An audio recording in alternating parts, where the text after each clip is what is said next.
What would I have wished to know when I was starting out? Well, I thought I'd answer that by saying what I was going to be in for, because I had absolutely no idea.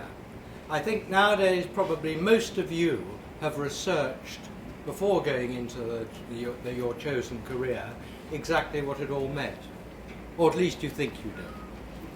I had absolutely no idea I was going to go and do a Master's in Hebrew and Aramaic in Durham, and then I decided I didn't want to do that and needed to look for a job, and accountancy was an up-and-coming career in the 1970s, desperate for graduates in August of after finals, and within 2 weeks of deciding I wasn't going to do a Master's, I got a job with Touche. I didn't have the faintest idea what it involved, and I'm glad, because I think you've got to live for the present. You've got to be aware of the joys and interest. You've got to keep your mind alive. You've got to go where you want to go, as I think Mike is going to say later. What do you need to know to be successful? You need to know that you're not infallible. Sorry, Mark. You've got to need to know that you're not infallible. You mustn't presume. You mustn't presume that clients want anything other than the best from you. They're not there to be your friends. They're not there to be your confidants. They're not there to trust you, except to the extent that you deliver. You've always got to perform. And what mistake never to make? I think the biggest mistake ever to make is to conceal an error. If you make a mistake, and everyone does, we are fallible.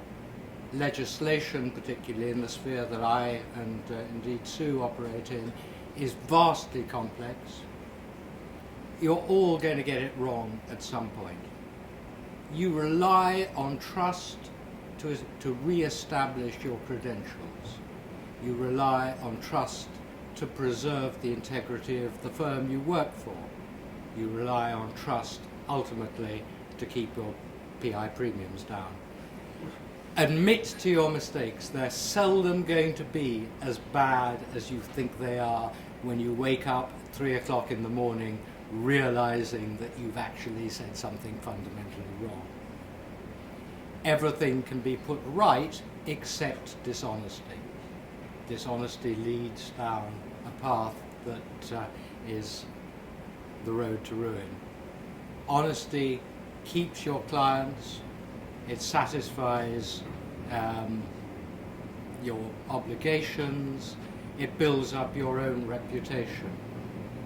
No one is respected more, ultimately, than the person who has admitted that he doesn't know it all. Well, that's all I've got to say.